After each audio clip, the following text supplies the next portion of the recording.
The moment I confessed to my husband that he could never fulfill me the way someone from my past once had, the air in the room thickened until it felt impossible to breathe.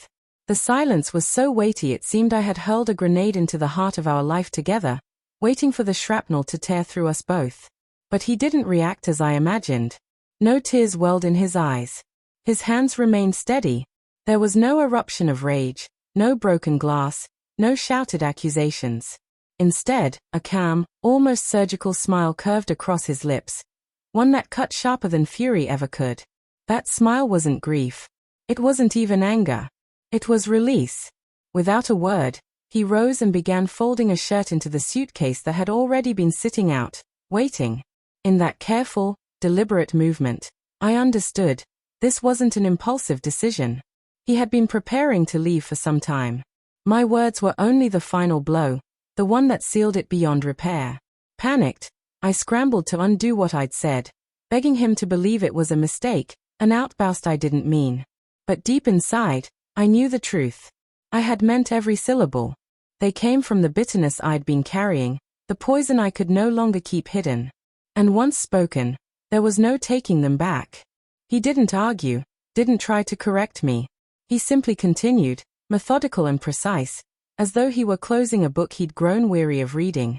When the zipper of the suitcase reached its end with a slow, final tug, he met my eyes and said quietly, "You've finally given me the reason I was waiting for."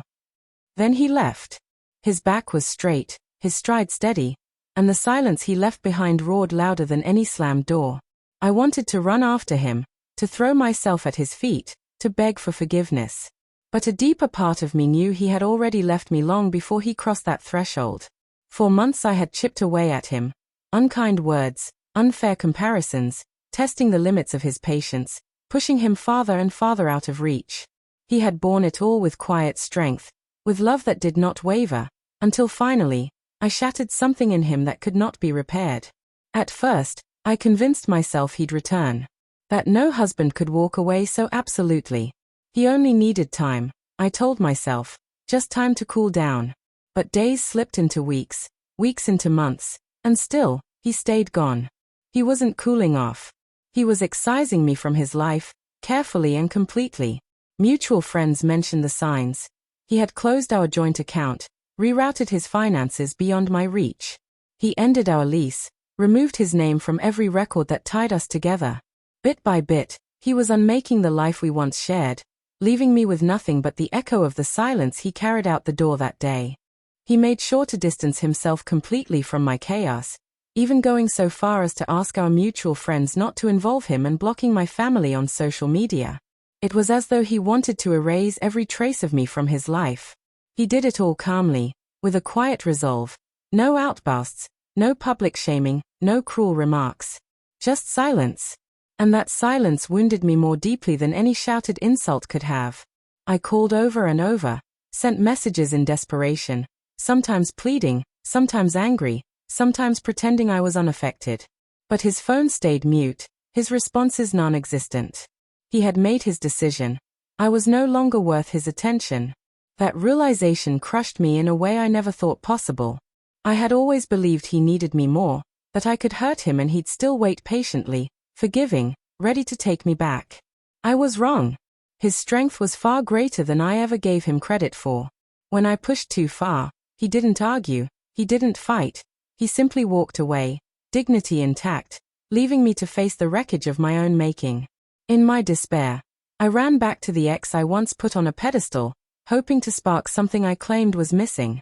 But there was nothing there.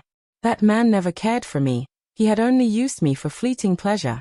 When I turned up at his door, shattered and exposed, he laughed and dismissed me like an old mistake he barely remembered. And in that moment, I finally saw what I had truly lost. Not just a marriage, but the love of a man who had given me stability, devotion, and care that no one else could ever compare to. I destroyed it while chasing a lie. Now, every morning I wake in a bed that feels colder and emptier than any I've ever known. I scroll through old photos of him like an addict desperate for one last high. Each smile I see drags me back to the day he walked away, without a backward glance, without asking me to stop him. That image is burned into me, haunting me more than any nightmare. Sometimes I catch a glimpse of him from afar, He looks lighter, happier, as though my betrayal freed him from a burden he carried too long. Part of me longs to run to him, to fall at his feet and pour out my regret. But I know it's useless. His eyes no longer carry the warmth they once held for me.